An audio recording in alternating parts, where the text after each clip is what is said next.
आजकल तो डायरेक्ट नहीं इनडायरेक्ट घूम घाम के पता नहीं कहां से घुस जाती है?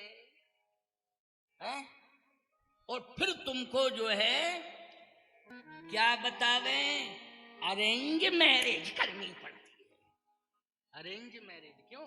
पहले लव मैरिज, इसके बाद अरेंज मैरिज। पहले लव मैरिज नहीं थी, पहले अरेंज मैरिज। क्यों भाई? तब लव मैरिज। पहले था, पुरानी संस्कृति की बात कर रहा हूं, मैरिज फिर लव। और अब जमाना बदल गया, पहले लव फिर मैरिज। सब गड़बड़ हो गया है, सिस्टम बदल गया है। आज धरती कांप रही है, धरती यूं हिल रही है, धरती याद रखना। आज वही विडंबना दिखाई दे रही है, सोशल मीडिया में देख रहे हो तमाशा। कहीं तो पत्नी पति को मार रही है, कहीं पति पत्नी को मार रहा है। बोलो भाई, कांड हो रहे हैं, हत्या कांड हो रहे हैं, बड़े बड़े विभत्स कांड हो रहे हैं। क्यों? वेद मार्ग से चल के, मर्यादा के मार्ग से चल के तुम्हें जाना चाहिए था, और उसी मर्यादा के मार्ग से चल के वापस लौटना चाहिए था। क्यों? लक्ष्मी को पाने के लिए जा रहे हो, तो लक्ष्मी लक्ष्मी होती है। लक्ष्मी को पाने के लिए अगर तुम जा रहे हो तो तुम्हें विष्णु बन के जाना पड़ेगा। और हमारे यहां बोलो, वर को विष्णु कहा जाता है कि नहीं? क्या कहा जाता है? विष्णु। विष्णु बन के जाना पड़ेगा तुम्हें। और विष्णु का मार्ग जानते हो कौन सा मार्ग है? क्या कहना? स्वर्ग वाला मार्ग नहीं है, वैकुंठ वाला मार्ग है। बोलो, है कि नहीं? स्वर्ग वर्ग कहीं नहीं है। क्या है स्वर्ग मानी? कुछ नहीं, वहां तो देवता रहते, इंद्र रहता है। लेकिन वैकुंठ वाला मार्ग, बोलो, घर को स्वर्ग बनाना चाहते हो कि वैकुंठ बनाना चाहते हो? घर को वैकुंठ बनाओ और विष्णु बन के जाओ, लक्ष्मी को साथ लेके आओ और अपने घर को वैकुंठ बनाओ। ये रामायण का संदेश है। अपने घर को वैकुंठ बनाओ, अपने घर को कलह का घर मत बनाओ, अपने घर को अशांति का घर मत बनाओ, अपने घर को यह श्मशान मत बनाओ। क्योंकि घर कभी कभी श्मशान बन जाता है। घर मसान जन परिजन भूता, सुतमित मीत मनहु जमदूता। स्पष्ट लिखा है रामायण में। घर को श्मशान नहीं बनाना है, घर को वैकुंठ बनाना है। ये बात हजारों लोग सुन रहे हैं, लाखों लोग सुन रहे हैं। इस सोशल मीडिया से यही तो लाभ हुआ है, यही लाभ हुआ है। ये कथा हजारों तक पहुंच रही है और धीरे धीरे तो एक आध साल में लाखों लोग, कई लाख सुन लेंगे। एक एक वीडियो पता नहीं कितने कितने लाख लोग सुन लेते हैं। क्योंकि यही लोग बताते हैं, हमें तो कुछ पता नहीं चलता है। यही कहते हैं, महाराज जी ये प्रवचन आपका इतने लाख लोगों ने सुन लिया है। तो लाखों तक पहुंच गया कि नहीं पहुंच गया? लाखों की संख्या जुड़ गई। तो सीधी सी बात यह है कि हमें वैकुंठ बनाना है घर को, और विष्णु बन के जाना है, और लक्ष्मी को लाना है। आज हम सबको ये कहने में संकोच नहीं करना है कि हम मनु की संतान नहीं है। हम सब मनु की संतान। चैलेंज के साथ कहो, गर्व के साथ कहो, हम किसकी संतान हैं? महाराज मनु की संतान। और याद रखना, मनु जी ने गृहस्थी के साथ ही भगवान को प्राप्त किया है। बोलो, किया है? राम जन्म के पहले की कथा मैं सुना रहा हूं आपको। अकेले प्राप्त किया है कि सपत्नीक जाकर के भगवान को प्राप्त किया है? जल्दी बोलो। क्यों उदास होते हो, क्यों निराश होते हो? ये मत सोचा करो कि इन साधुओं को ही भगवान मिलते हैं। याद रखना, इन साधुओं को तो जन्म जन्म मुनि जतन कराही, अंतराम कही आवत नहीं। स्पष्ट तो लिखा है रामायण में। मैं गलत क्यों कह रहा हूं क्या? बोलो भाई, जन्म जन्म मुनि जतन कराही, अंतराम कही आवत। लेकिन तुम्हें बड़े सहज तरीके से, सरल तरीके से भगवान मिल जाते हैं। ये बालकांड का प्रमाण है और राम के जन्म के पहले की कथा है। ये स्वयंभू मनु अरु सतरूपा,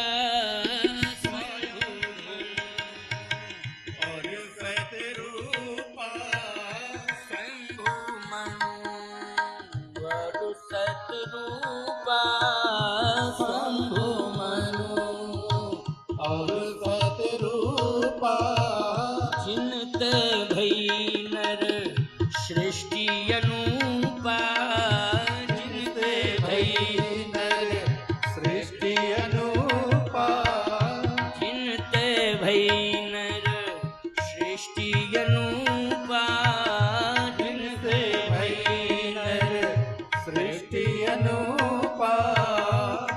दंपति धर्म आचरणी का, दंपति धर्म आचरणी का, दंपति धर्म आचरणी का, दंपति धर्म आचरणी का।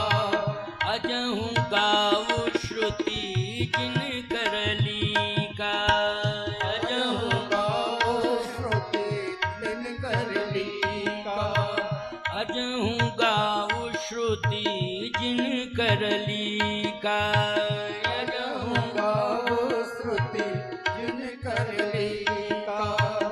दंपति धर्म आचरणी का। बोलो, पत्नी के साथ गए हैं भगवान को पाने के लिए, गए हैं ना, अकेले नहीं। भगवान मिले। एक राजा बिना पत्नी के चला गया, उसे नहीं मिले भगवान। वो भी बालकांड का ही प्रसंग है। कौन राजा है वो? बोले सत्यकेतु। ये सत्यकेतु, समझ रहे हो बात को कि नहीं? ये भी राजा है, उसी काल की कथा है। ठीक मनु जी के प्रसंग का विश्राम होता है और सत्यकेतु का प्रसंग प्रारंभ होता है बालकांड में। बिल्कुल लगा हुआ है सिस्टम। रामायण को ठीक से समझ लो, ठीक से पढ़ लो रामायण। सत्यकेतु, सत्यकेतु भी भगवान को पाने के लिए जा रहा है, लेकिन गृहस्थी में अधूरापन है, यानी पत्नी दूर है, अकेला जा रहा है। अकेले नहीं जाना है। आप कहो महाराज नहीं जाती है तो क्या जबरदस्ती करूं? है? नहीं जाती है तो क्या काम? नहीं नहीं नहीं, पूरी ताकत लगा दो, पूरा प्रयास करो, पूरी ताकत लगा दो, तभी तुम सफल माने जाओगे। जब तुम अपनी पत्नी को एन केन प्रकारे अपने सद्व्यवहार से अपने वश में कर लो। और पत्नी भी तभी सफल है जब अपने पति को अपने पातिव्रत धर्म से अपने वश में कर ले, तभी वो पत्नी सफल है। नहीं तो निश्चित रूप से वो विफलता की अग्नि में दागती रहती है।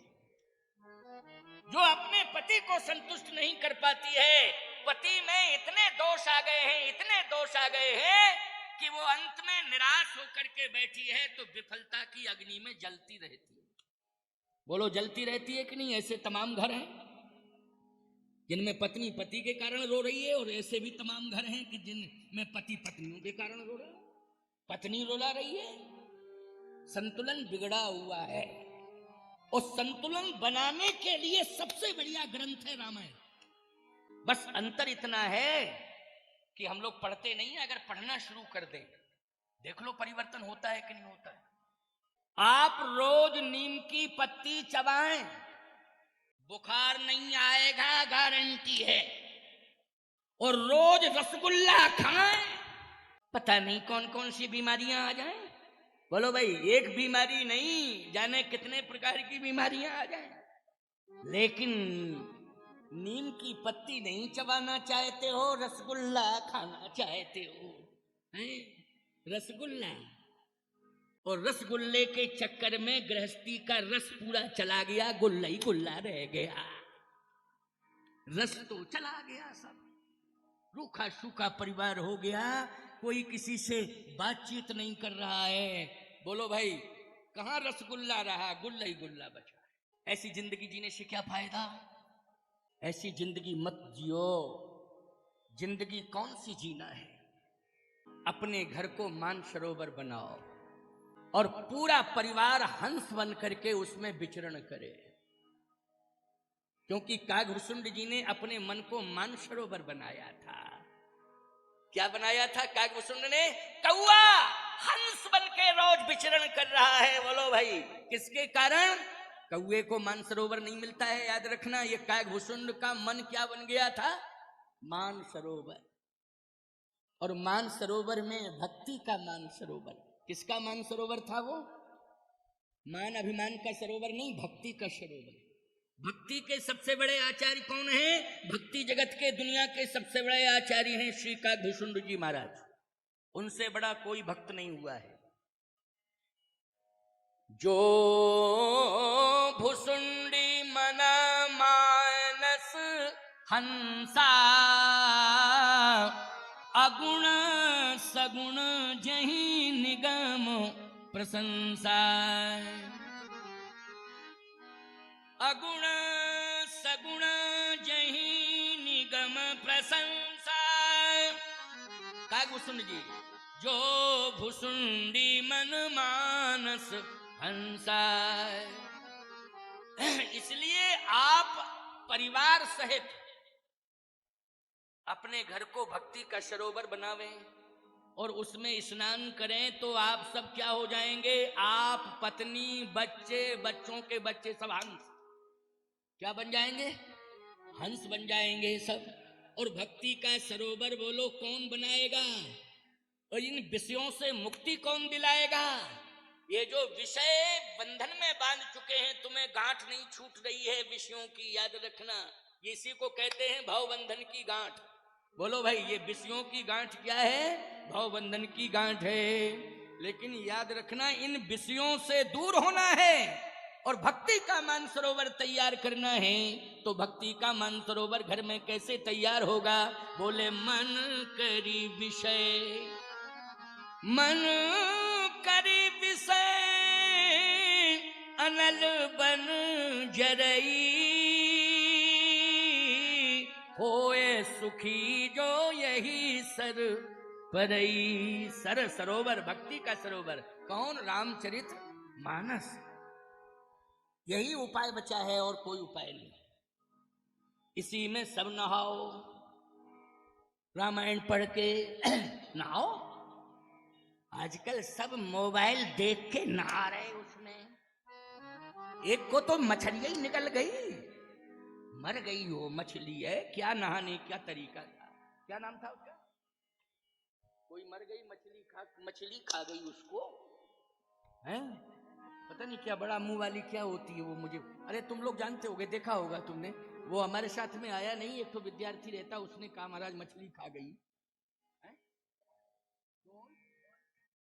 डोलफिन खा गई, डोलफिन डायन बन गई, खा गई।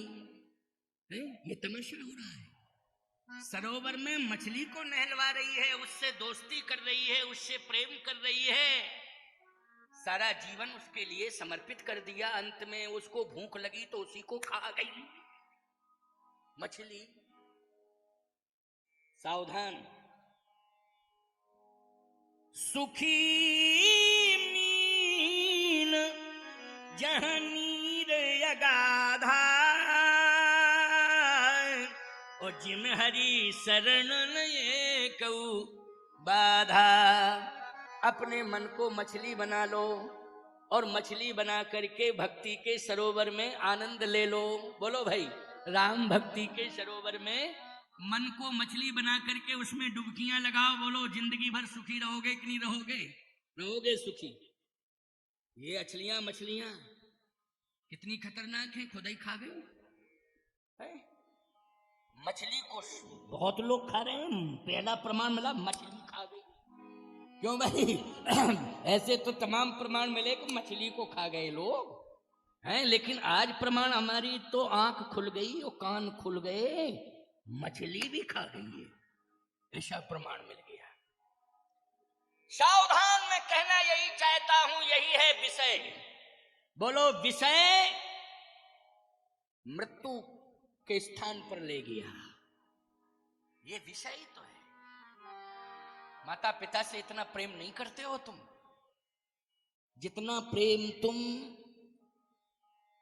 ऐसे जीवों से करते हो।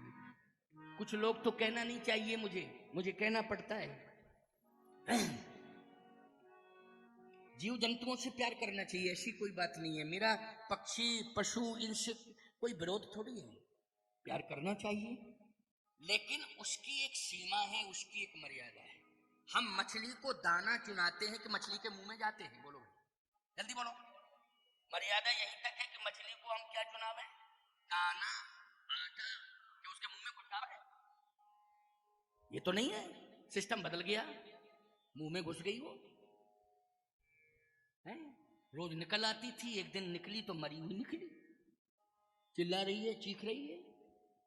करोड़ों रुपया पैदा कर लिए थे उस नाटक नौटंकी से, उसने करोड़ों रुपया पैदा कर लिए थे नाटक नौटंकी से, लेकिन बोलो भाई वो करोड़ों किस काम के रहे जब प्राण ही चले गए? किसी काम के रहे वो? नहीं नहीं नहीं नहीं। जीवन में हमें वो कार्य करना है कि काम करने के बाद हम मरें तो हमारी कीर्ति अमर हो जावे। क्या अमर हो जावे? कीर्ति हमारी अमर हो जावे, कि दुनिया जब भी नाम ले तो यही कहे कि वास्तव में इंसान नहीं आया था इस धरती पर, भगवान आया था इंसान बनके। ये चर्चा होनी चाहिए। आज हमारी कीर्ति कलंकित हो रही है, हम ऐसा काम ही कर रहे हैं, कीर्ति कलंकित हो रही है। महाराज मनु अकेले नहीं गए, पत्नी के साथ गए। कितना प्रेम है पति पत्नी में। और वही सत्यकेतु नाम का जो राजा है, पत्नी की चर्चा ही नहीं आई कि कहां चली गई वो।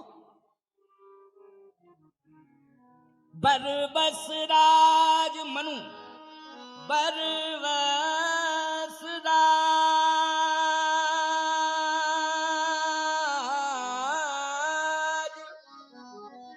सुतहि नृप दीन्हा, नारी समेत गवन बन कीना। और सत्यकेतु जेठे सुतहि राज नृप दीन्हा, हरिहित आप गवन बन कीना। आप मानी अकेला, आप मानी है अकेला गया अकेला। पत्नी की चर्चा ही नहीं हुई, पत्नी कहां चली गई? मायके तो नहीं चली गई थी। मुझे ऐसा लगता है कि पत्नी के मन में शायद ये भाव आ गया होगा कि मेरा पुत्र राजा बन गया है तो मैं राजमाता बन गई। क्यों भाई? ये भाव आया होगा कि जैसे किसी का बेटा राजा बन जाए तो उस राजा की माँ क्या होती है? राजमाता होती है। बहुत बड़ा सम्मान है राजमाता का भी। अभी तक वो महारानी बनकर के सम्मान प्राप्त करती रही, उसके मन में आया कि अब मैं राजमाता बनकर के सम्मान प्राप्त करूंगी। वो पति बोले पति भाड़ में जाए, भाड़ में जावे पति। और एक सूत्र कितना अच्छा संकेत दे रहा है, इस पर जरा ध्यान देना, बहुत अच्छी बात है। रामायण को जितना ज्यादा व्याख्यायित करोगे आप भावों को, उतनी ही आप भावों में डूबते जाओगे।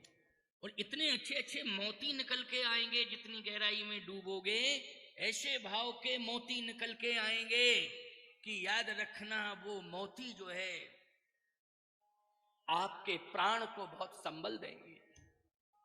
जैसे हंस के प्राण कौन बचाता है? बोलो भाई, मोती बचाता है। अगर मोती ना मिले तो भूखों मर जावे।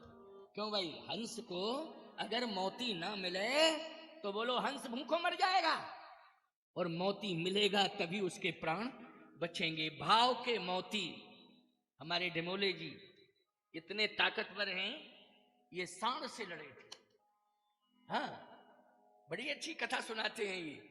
सांड आया, इनसे लिपट गया और बड़ा तगड़ा था, इन्होंने पछाड़ ही दिया उसको। उसने पहले इन्हें पछाड़ा फिर इन्होंने उसको। अच्छा भाई, सांड से अगर कोई बच गया तो बोलो भाई सांड से जीत गया, जीत गया। हीरापुर की घटना बता रहे थे, क्योंकि हम वहां कथा कहने जाते हैं। तो भाई बात यह है कि जन्म वह है जिसमें कीर्ति पताका फहरा रही है, वही जन्म है। और यदि कीर्ति पताका नहीं फहरा रही है तो याद रखना ऐसा जन्म लेने से कोई फायदा नहीं है, कोई फायदा नहीं। क्यों? कोई पशु जन्म लेता है तो उसका चमड़ा काम आ जाता है, उसकी हड्डी काम आ जाती है। क्यों भाई? आ जाती है कि नहीं? लेकिन इंसान की ना हड्डी काम आती है ना चमड़ा काम आता है। बोलो भाई क्या काम आता है? आया किसी का है? जो भस्म भी बचती है उसको भी गंगा जी में पहुंचा देते हो कि नहीं? लेकिन काम क्या आता है? राम का नाम, राम की भक्ति, राम की कथा, राम का नाम, यही हमारी कीर्ति को अमर करता है। इसलिए हमारा जीवन ये आड़ मांस का तभी पवित्र होगा, मुखम पवित्रम यदि राम नाम। मुख की पवित्रता किसमें है? राम के नाम, तब हमारा मुख पवित्र है। नहीं तो इसमें पता नहीं क्या क्या भरा हुआ है। बोलो भाई, भरा हुआ है कि नहीं मुख के अंदर? मुख के अंदर तुम खाते हो अच्छा अच्छा, बोलो भाई कितने सुंदर सुंदर व्यंजन खाते हो, फलों में भी बड़े अच्छे अच्छे फल खाते हो, लेकिन जब इस मुख से निकलता है तो गंदगी ही निकलती है। बोलो, गंदगी ही निकलती है। इसलिए प्यारे, मुख हो चाहे शरीर का कोई भी अंग हो, अरे भाई पसीना पानी कितना सुंदर पीते हो, बिल्कुल फिल्टर पीते हो बड़ा, और जब निकलता है तो बदबूदार निकलता है। बोलो, पसीना जिसको कहते हैं, क्या कहते हैं? पसीना। अच्छा, ऐसा किसी का पसीना जिसमें सुगंध आई हो कभी संसार में? तो मनुष्य का तो नहीं हो सकता है प्यारे, बदबू ही आएगी, क्योंकि ये शरीर के अंदर विकार भरा है। जो गया वो भी विकार में लिप्त हो गया कि नहीं? लेकिन फिल्टर यदि हमारा शरीर हुआ है, विकार हमारे नष्ट हुए हैं, तो राम के नाम से और राम की कथा से, बस यही उपाय है और कोई उपाय नहीं। इसलिए हम अब पवित्र हो रहे हैं। मुख से राम का नाम ले लिया, कानों से राम की कथा सुनी, पवित्र हो गए हैं। पक्की बात है कि हम क्या हो गए हैं? पवित्र हो गए हैं।